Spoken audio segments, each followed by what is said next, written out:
I want to share with you a story of what happened to me many years ago.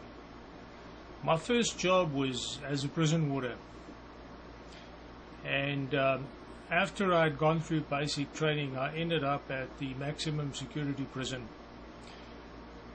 where amongst others there was a prisoner that I looked after, and he was in there and he was to be executed for murder. He was later executed. He had killed another guy. He fell in love with this person's wife.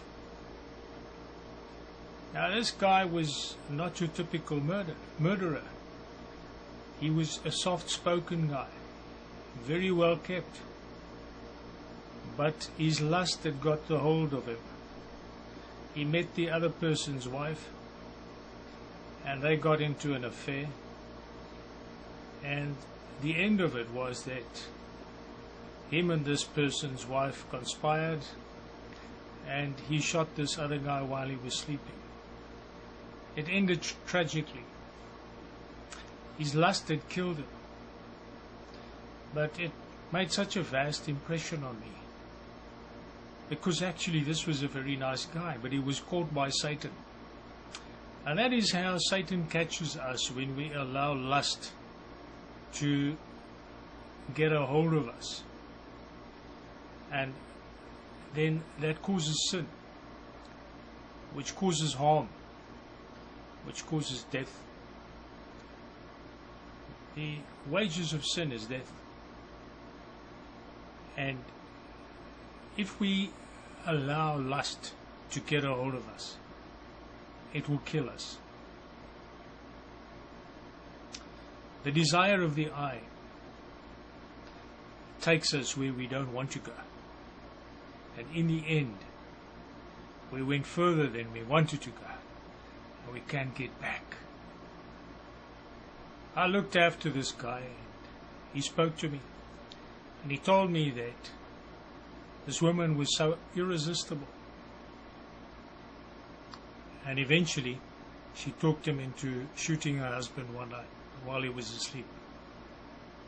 Tragic. We should not even go there.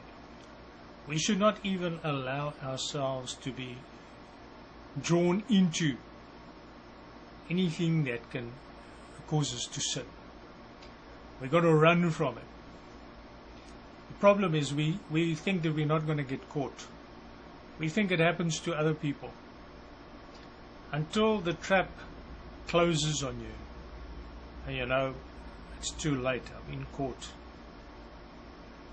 We should stay away totally. The reason why people get caught in lust is because they allow themselves to go there.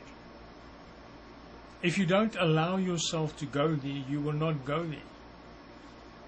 But people play around with it.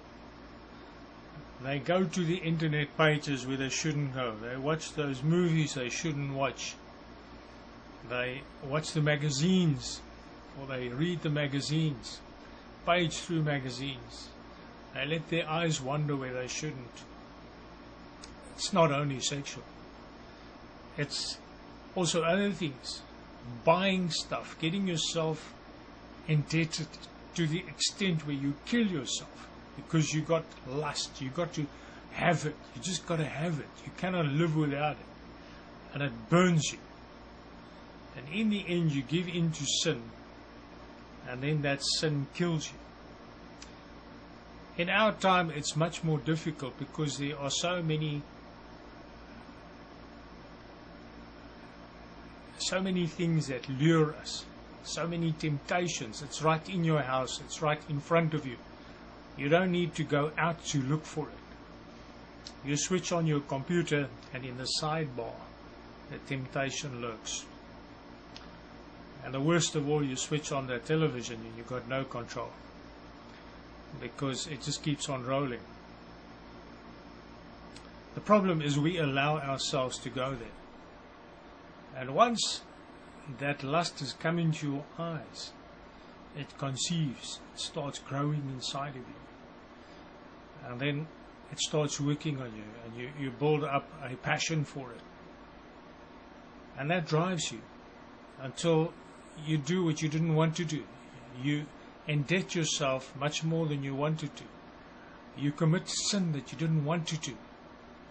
And ultimately, you're going to end up in hell because you did things that you didn't want to do. And the wages of sin is death. If you don't take the first drink, you won't take the second. If you don't smoke the first cigarette, you won't smoke the second one. If you don't look where you shouldn't look, you won't go where you didn't want to go. We got to guard our hearts above all things and make straight paths for our feet, or else we'll get caught. And in the end, we're going to suffer. We're going to be a fool. Satan's going to take you further than you wanted to go. And it's going to be too late for tears. You're going to be crying your heart out. There's nothing you can do about it. Many people in hell today. Many people in hell. Many. Billions. If they just did not watch that rubbish on the TV, if they did not give in to that temptation, if they did not allow lust to get a hold of them, that's how Satan gets us. You got to run, my friend. We got to run and keep our eyes on Jesus. As long as we keep our eyes on Jesus, He keeps our feet out of trouble. And if we try and get sin out of our lives, we can't just get it out because we're concentrating on the wrong thing. We got to focus on Jesus and on pleasing Him. And while you keep your eyes on Jesus, you don't have time to think of sin, to look at wrong things. Just get rid of everything that distracts you, because it's going to take you where you didn't want to go. Want to go to heaven? Want to please Jesus? Remove everything that can distract you. Make it easy on yourself. And then become proactive. Do what Jesus wanted you to do. Follow Him. Obey Him. Testify for Him. Run away from sin, but follow Jesus Christ with all your heart. Spend time in His presence, and His Holy Spirit will guide you, and He will fill you with His love, put His mind in you, and you will overcome sin and you will overcome temptation. And you won't be a sinner. You'll be a follower of Jesus Christ and an overcomer. You don't need to be bound in sin, but don't allow it. Just don't go there. Don't allow it in your mind. Don't allow it in your house. Don't allow it anywhere close to you. Just keep away from it. Run. Run to Jesus. Jesus bless you.